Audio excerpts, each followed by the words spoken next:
వచ్చిన వాళ్ళు పోలీసులు చేరటానికి మీరు తప్పపట్టట్లేదు. ఎంతో మంది వచ్చారు, అందులో పొరపాటు ఏముందండి? ప్రజా జీవితంలో రావడానికి పొరపాటు ఏం లేదు. కాకపోతే ఈ పర్టికులర్ గా జేడీఏ గారి గత చరిత్ర గురించి చెప్తా ఉన్నాం.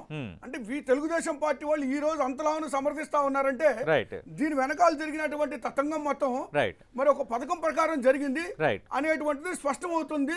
ఈ రోజు అసలు ముసుగు మేము ఆ రోజు నుంచి ఆరోపణ చేస్తున్నాం, చంద్రబాబు నాయుడు గారు పాత్ర ఉంది ఇందులో అనేటువంటిది మేము ఆ రోజు నుంచి చెప్తూ ఉన్నాం కూడా.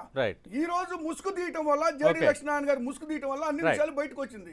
మాట్లాడే ముందు మాల్యాద్రి గారు ఇప్పుడు ముసుగు తీశారు, మేము ఎప్పటి నుంచి ఆరోపణలు చేస్తున్నాము, గతంలో అటు సిబిఐని ఉసిగొల్పారు వైఎస్ జగన్ పైన, అప్పుడు కాంగ్రెస్ కుట్ర ఉంది, తెలుగుదేశం పార్టీ కుట్ర ఉంది, ఇప్పుడు ఇది బయటపడింది, సిబిఐ జేడీ లక్ష్మీనారాయణ అఫీషియల్గా టీడీపీలో చేరడం అంటే వీళ్ళ మధ్య బంధం ఉన్నట్టే, ఇది వైసీపీ చేస్తున్న ప్రధాన ఆరోపణ.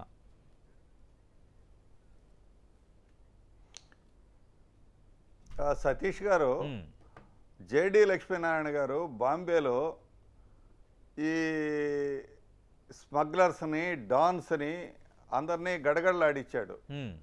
ఆ గత చరిత్ర వైఎస్ఆర్ పార్టీ వాళ్ళకి తెలుసా? అసలు చరిత్ర అసలు వాళ్ళు చదవరా?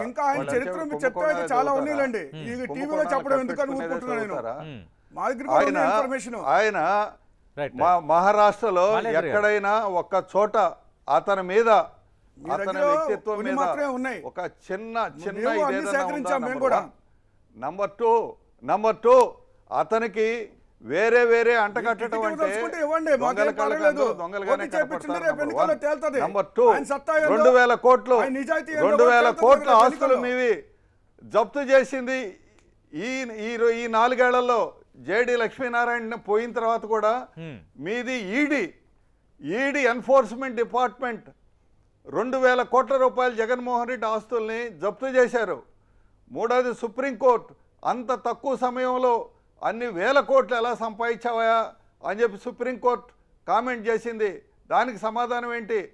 లల్లూ ప్రసాద్ యాదవ్ ఏదో చిన్న గడ్డి కార్యక్రమంలో ఆయన జైల్లో పెట్టారు. 43,000 కోట్ల రూపాయలు ప్రజాధనాన్ని దోపిడీ చేసి 43,000 కోట్ల ప్రజాధనాన్ని దోపిడీ చేసి 2,000 కోట్ల ఆస్తులు దొరికాయి.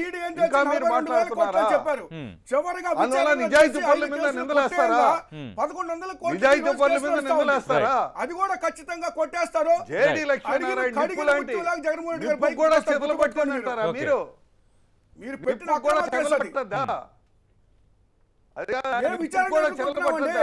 మేము ధైర్యంగా విచారణకు వచ్చాం. తెలుగుదేశం పార్టీ నాయకుడు చంద్రబాబు నాయుడు మీద 18 కేసులు ఉన్నాయి, స్టే తెచ్చుకొని వస్తా ఉన్నాడు.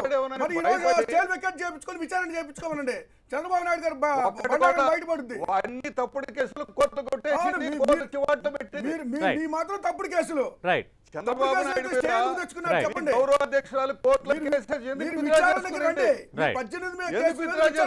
గౌరవాధ్యక్షురాలు విచారణకు రాకుండా